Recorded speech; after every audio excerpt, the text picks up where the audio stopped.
Hare Ram, Krishna Krishna Hare Hare Hare Ram Hare Krishna Krishna Krishna Hare Hare Hare Ram Ram Hare Hare Krishna Hare जय श्री कृष्ण चैतन्य प्रभु नित्यानंद श्री अद्वैत गदाधर शिवासादि गौर भक्त वृंद। जय श्री कृष्ण चैतन्य प्रभु नित्यानंद श्री अद्वैत गदाधर शिवासादि गौर भक्त वृंद। हे कृष्णा करुणा सिंधु दीन बंधो जगतपते गोपेश गोपी कांत राधा कांत नमोस्तुते। तप्त कंचन गौरंगी राधे वृंदानेश्वरी वृषभानुसुते देवी प्रणमामि हरिप्रिये। नारायणं नमस्कृत्य नरं चैव नरोत्तमं देवीं सरस्वतीं व्यासं ततो जयमुदीरये। बोलो श्री राधे गोलोकानंद भगवान की जय। श्रीमद् भागवतम जय। हरे कृष्णा तरुण। Hare Krishna everyone. Hare Krishna Sachin. Hare Krishna. Krishna, and we have Sangeeta ji joining us from Raleigh, our friends. So welcome to the group. Welcome. Bhagavatam group. Thank you. So कल हम लोग श्लोक 26 जैसा कि हम लोग पढ़ रहे हैं,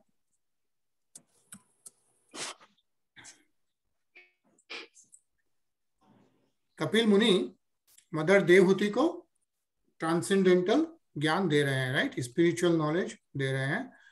और पिछले श्लोकों में देवहूति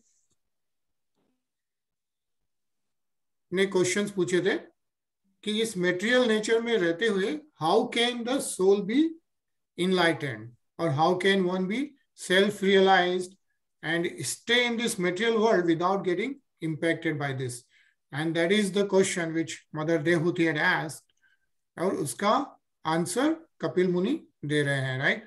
तो कल हम लोग श्लोक 26 पढ़ रहे थे, where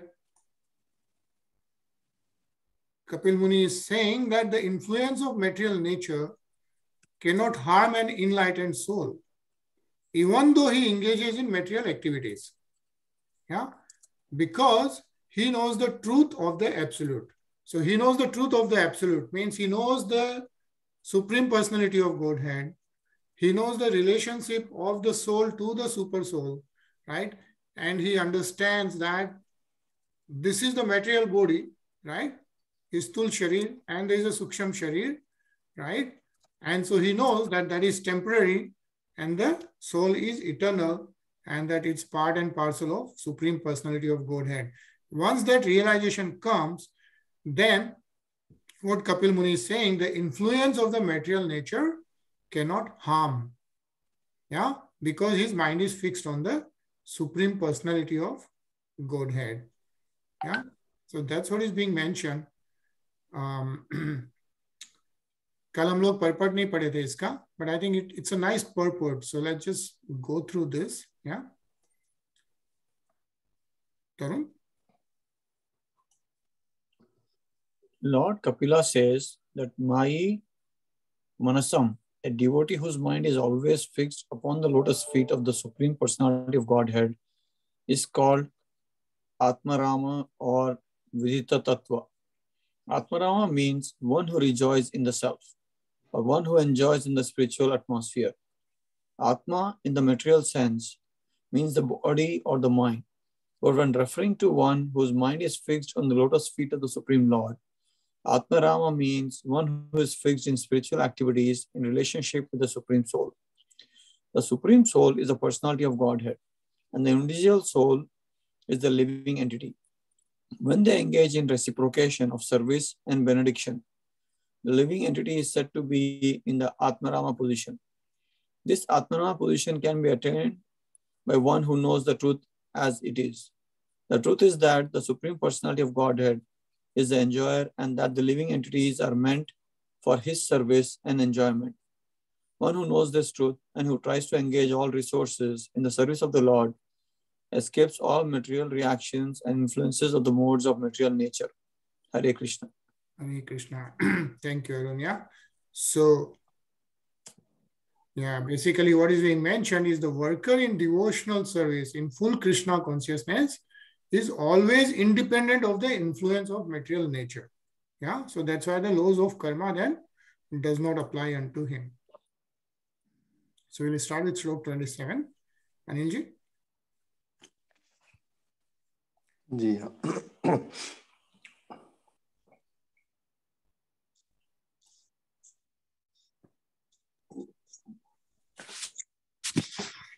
थोड़ा स्लो हमारा चल रहा है या यदैव मध्यात्मरा मरुतः कालेन बहुजन्मना सर्वत्र जात वैराग्य आब्रहम भुवनान मुनि.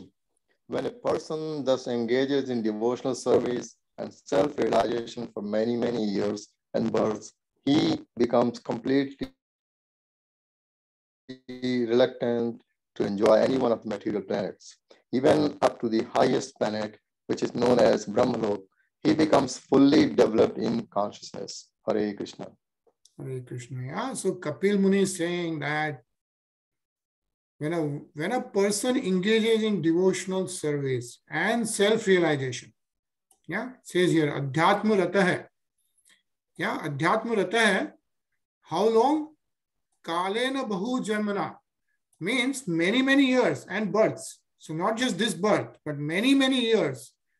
If you are doing devotional service, yeah, then what happens is he becomes completely reluctant to enjoy any one of the material planets.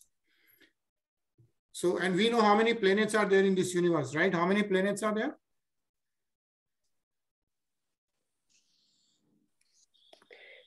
There used to be 9. 14 planets. How many? There used to be 9, now 8 planets.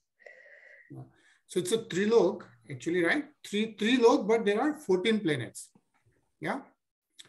So there are 14 planets, and the Earth, like on which we live in, is the planet number 7, right? If you remember, talked about it. So we are in the like middle planet. Below us, there are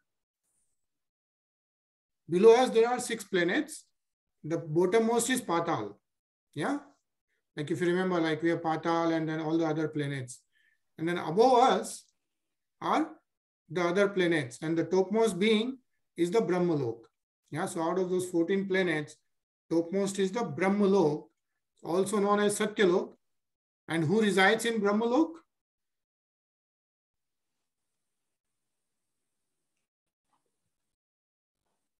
Who resides in the Brahmalok? In the topmost planet. That's Lord Brahma, right? That's why it's called Brahmalok. So Lord Brahma resides in the topmost planet. It's called Satyalok, right? And as we move up the planets, your age increases, your age is much longer, disease is much less, right? You are happier and happier and happier, right? As you move up the planet. Like Lord Brahmaji's age. Do you remember what is the Brahmaji's age? How long Brahmaji is going to live? Lord Brahma. Right? I think we took a long break. Yeah, what, 4,320,000,000 years or something? Right. So 4 billion. That is one day, right? That is one day. Yeah, that is one day of Brahmaji.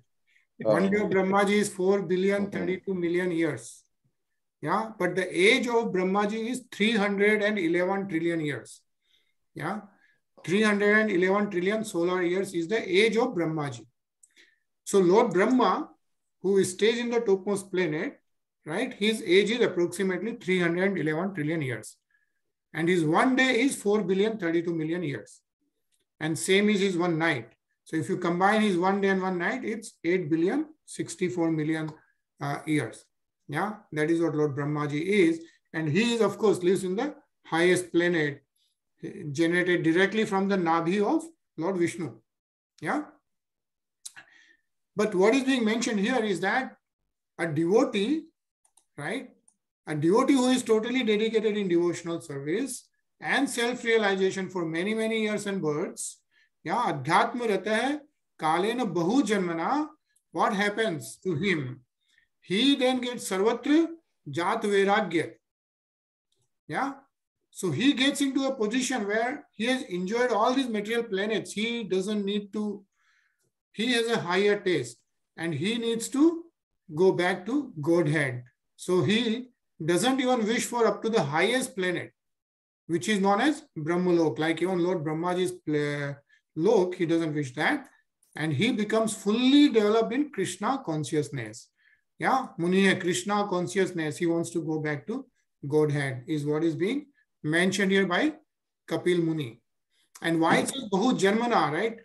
So that means all the devotional service which you are doing is being carried on, right? Being carried over to the next birth and next birth, right?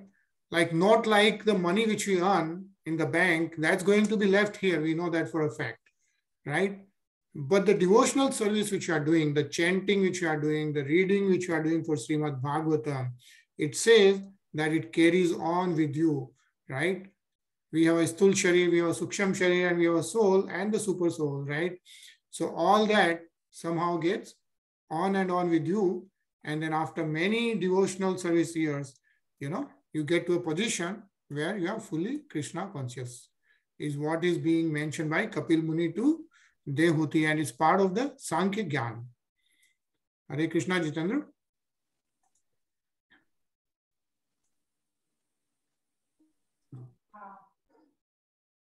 So let's read the purport. It's pretty nice purport here. Sangeeta ji? Ji. Hare Krishna. Anyone engaged in devotional service to the Supreme Personality of Godhead is known as a devotee. But there is a distinction between pure devotees and mixed devotees. A mixed devotee engages in devotional service for the spiritual benefit of being eternally engaged in the transcendental abode of the Lord in full bliss and knowledge. In material existence, when a devotee is not completely purified, he expects material benefit from the Lord in the form of relief from material miseries, or he wants material gain, advancement in knowledge of the relationship between the Supreme Personality of Godhead and the living entity, or knowledge as to the real nature of the Supreme Lord. When a person is transcendental to these conditions, he is called a pure devotee.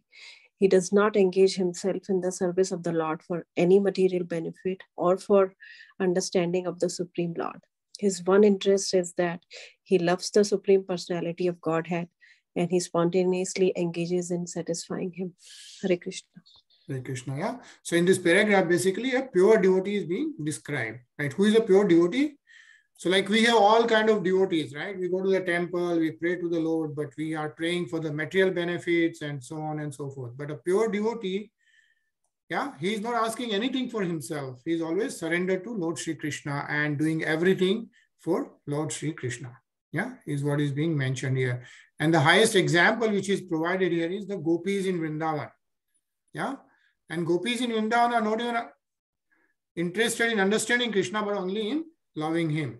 So that's the kind of pure devotion which is kind of mentioned. And then that particular devotee, they don't even aspire to be like personality like Lord Brahma, yeah, who lives in the highest planet. They just aspire to be surrendering to the Supreme Lord and go back to Godhead. So that's what is being mentioned here very nicely. Sachin?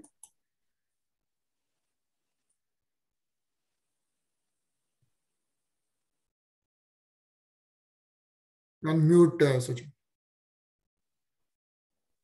Sorry about that.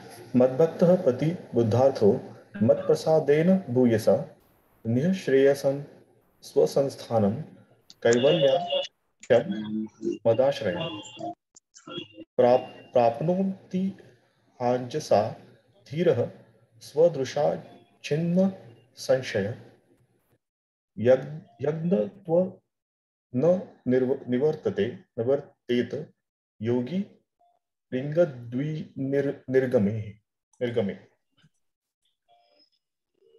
My devotee actually becomes self-realized by my unlimited causeless mercy, and thus, when freed from all doubts, he steadily progresses towards his destined abode, which is directly under the protection of my spiritual energy of unadulterated bliss. That is the ultimate perfectional goal of the living entity. After giving up the present material body, the mystic devotee goes to that transcendental abode and never comes back. Hare Krishna. Hare Krishna. Yeah. So this is like one of the most important shloks here, right? What is this mentioning here is my devotee. And who is saying this? Kapil Muni, who is the avatar of Lord Vishnu, right? What he's saying is my devotee, and that a pure devotee, which we just read about the characteristics of a pure devotee in previous slokas, right? Says that my devotee actually becomes self-realized. How? By my unlimited causeless mercy. So when a devotee surrenders to Lord Sri Krishna, by his unlimited causeless mercy, he becomes self-realized. Yeah, it says here, mat prasadena bhuyasa. Yeah, so mat bhakta, like my bhakta, devotee, yeah, that's the mercy of Lord, Supreme Lord himself. And then what happens? He goes swa sanstanam, yeah, and it says here, mat asrayam. So he goes to that destined abode, which is directly under the protection of my spiritual energy. Yeah. So that's where the pure devotee goes back. And that is actually what is being mentioned is the ultimate perfection goal of the living entity. Yeah. So for a living entity like us, right, we have all different kinds of goals, right? Like a goal to be millionaire or billionaire or whatever, or somebody wants to be actor, somebody wants to be prime minister, whatever, right? But those are just temporary goals. The real ultimate perfectional goal it mentions is that to be able to go to the destined above, which is directly under protection of spiritual energy of Lord Sri Krishna. Yeah, and it says here that after giving up the present material body, when that happens, the devotee goes to the transcendental abode. And once he is to the transcendental abode, which is beyond those 14 planets, right? We just saw the 14 planets up to the Brahmalok. It is beyond that. It says that once a devotee goes beyond that, to the transcendental abode, he never comes back. Yeah, that's what is being mentioned here. Yat tatva na nirvatate yogi, right? He gives away the suksham sharir also, and then he never comes back. Actually, and it's actually beautiful purpose. So we are going to read this. Yeah. So let's read Tarun.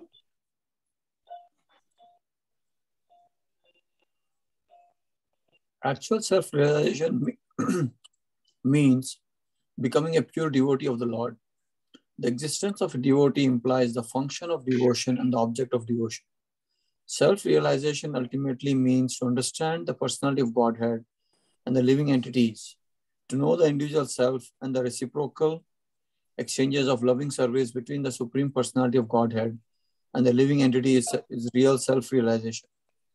This cannot be attained by the impersonalists or other transcendentalists. They cannot understand the science of devotional service. Devotional service is revealed to the pure devotee by the unlimited, causeless mercy of the Lord. This is specially spoken of here by the Lord. Mat prasadena, by my special grace. This is also confirmed in Bhagavad Gita. Only those who engage in devotional service with love and faith receive the necessary intelligence from the Supreme Personality of Godhead, so that gradually and progressively they can advance to the abode of the Personality of Godhead. Hare Krishna.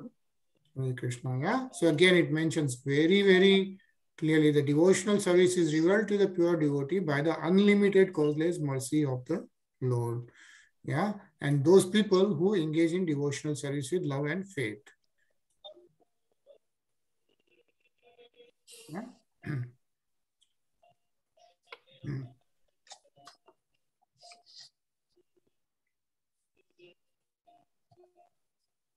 Okay. And at the end, it mentions here that, one who want to associate with the Supreme Personality of Godhead in his transcendental form as Narayan in the Vaikunths, or with Krishna in Krishna Lok, go to those abodes, and from where they never return. Yeah, and what happens before that is the shuttle body is made up of mind, intelligence, and false ego, which we know, right? And the material body is made up of those 5 elements, earth, water, fire, and ether. All those are left here, and they get transferred to the spiritual world, giving up those material bodies, yeah, and getting a spiritual form. Okay, so that is how Kapil Muni is describing what happens to a pure devotee. So, Rashiksham Prabhu?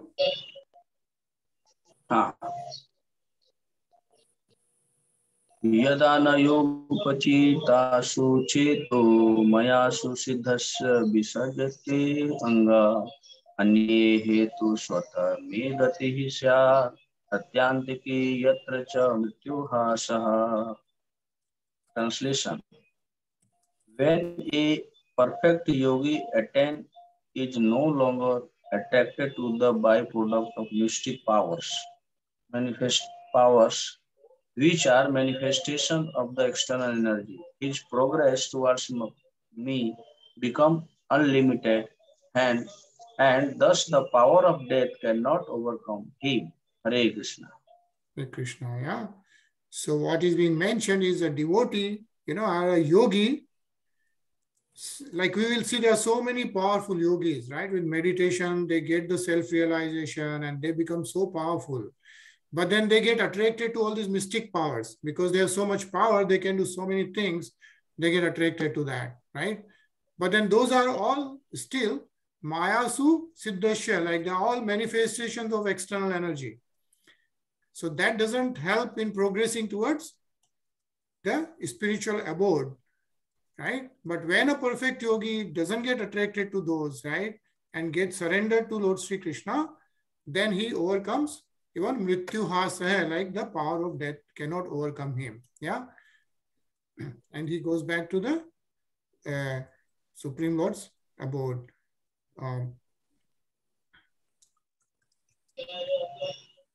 Jitendra, will you read?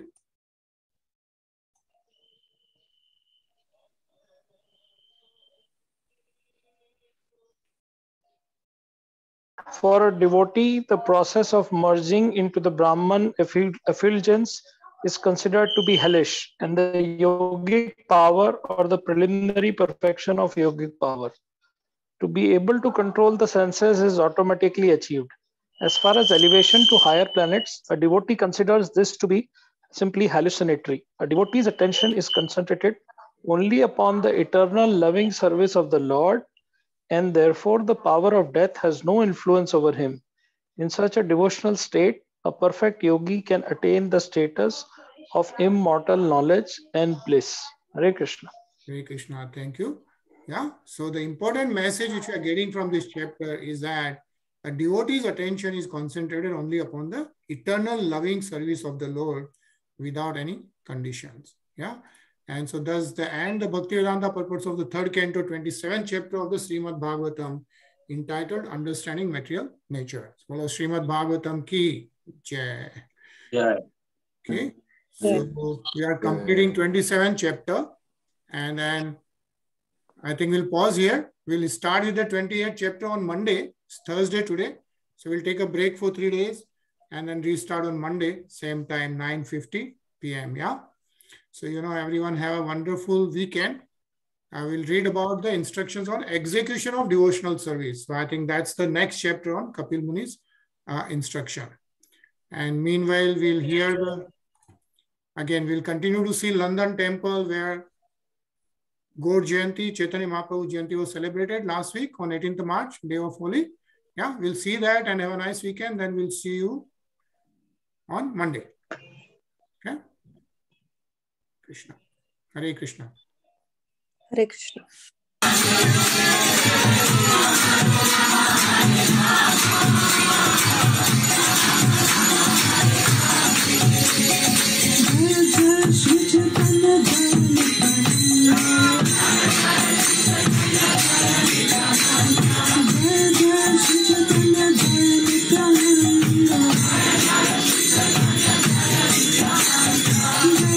Jai